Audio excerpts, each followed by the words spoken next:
C'est impressionnant, Incroyable, unique, génial. et on a une sensation de liberté. On espère avoir des résultats.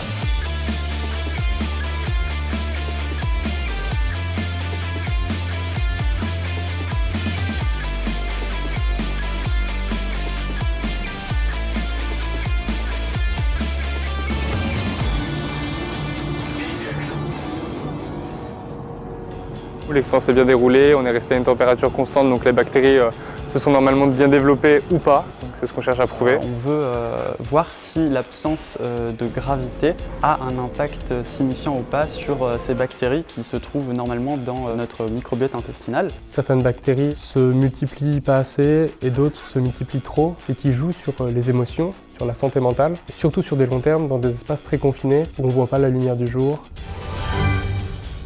On est un groupe de 5 personnes, tous dans la même classe, la L2 BN pour biologie numérique. Thibaut Chanel, le chef de projet ou le Scrum Master. Ricardo Dafara et Clarisse Aubert qui s'occupent du protocole expérimental, donc de la sécurité, d'envoyer donc toutes les informations nécessaires à l'expérience au CNES. Louis Gesselin qui s'occupe de la 3D pour le projet, qui nous permet donc de mettre en place notre protocole dans l'avion. Et pour ma part, je m'occupe de la communication et du marketing et je participe aussi à la rédaction du protocole expérimental.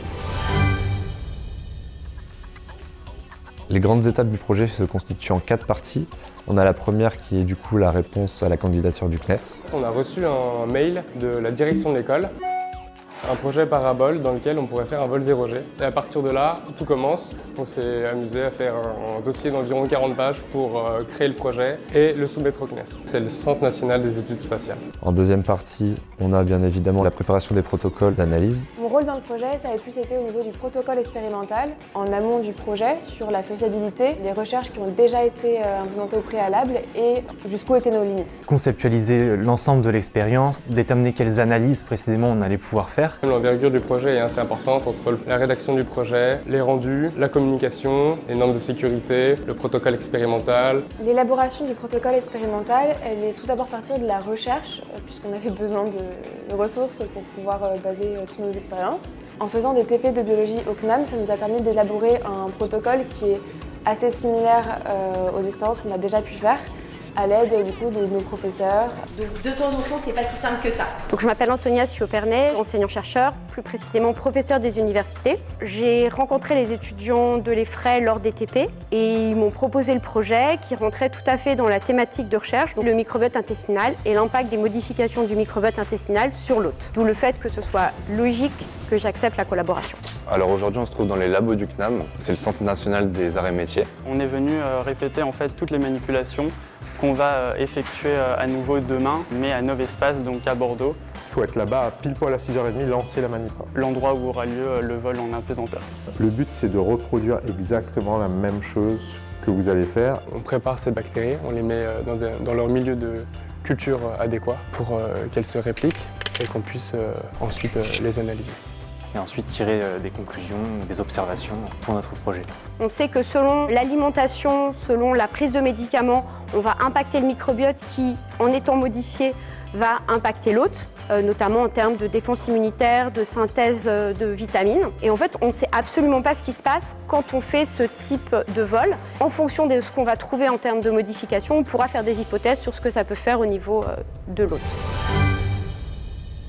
En troisième temps, la campagne de vol à Bordeaux. La semaine de vol où on a pu réaliser l'expérience, donc c'est-à-dire le vol 0G, dans lequel on embarquait donc nos cultures. Pour demain, tout est en place. Le personnel de Novespace a installé le rack dans l'avion et l'incubateur est branché au système de l'appareil. Voilà, on vous présente notre espace pour le vol 0G. On a tout un système électrique qui est sécurisé sur 3 points avec plusieurs disjoncteurs, des fusibles, etc. En arrivant demain matin à 6h30, on n'aura plus qu'à sortir notre culture et à la placer dans l'incubateur de l'avion. Let's go, bon incubateur. Et effectuer le vol. On a trop hâte. On a super hâte. On attend que ça. Ça va être génial.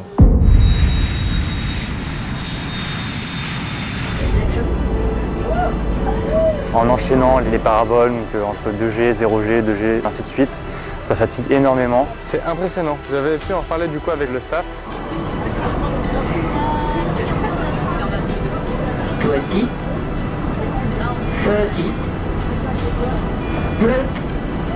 30, Déjà tu prends 2G, je pesais 160 kg à certains moments. Si on pousse d'un coup, en fait on se retrouve complètement à tourner, c'est vraiment un sentiment de liberté, c'est très impressionnant. Quand l'adrénaline redescend, c'est vraiment un gros coup de fatigue là. 3 heures c'est bien, mais au final on est quand même content de revenir sur Terre. L'expérience reste unique et on se rend compte quand même de la chance, c'est quand même vraiment impressionnant. Et en dernier temps, les analyses post-vol. Alors là, du coup, on va retirer les échantillons du thermocycleur qu'on a fait incuber pendant 1h30 à peu près. Et puis après, on va pouvoir continuer le protocole. Un 5 ou un 5 ?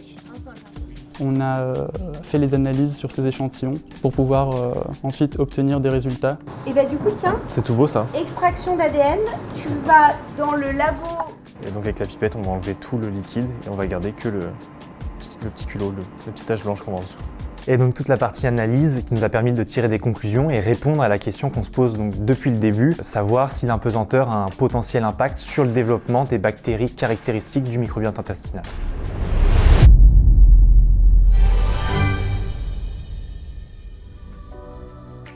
Pour le coup, oui, le projet MICI, ça s'arrête là. On a eu notre conclusion, on a eu notre expérience. Ça a été un projet sur le long terme, presque 2 ans. On a obtenu des résultats qui nous conviennent. Concrètement, il y a bien un déséquilibre. Certaines bactéries se multiplient pas assez et d'autres se multiplient trop. C'est un synonyme de mauvaise santé du microbiote. Ces résultats, ils peuvent servir du coup dans la recherche spatiale et notamment dans les vols de longue durée. On s'arrête là pour, à l'avenir, d'autres projets potentiellement.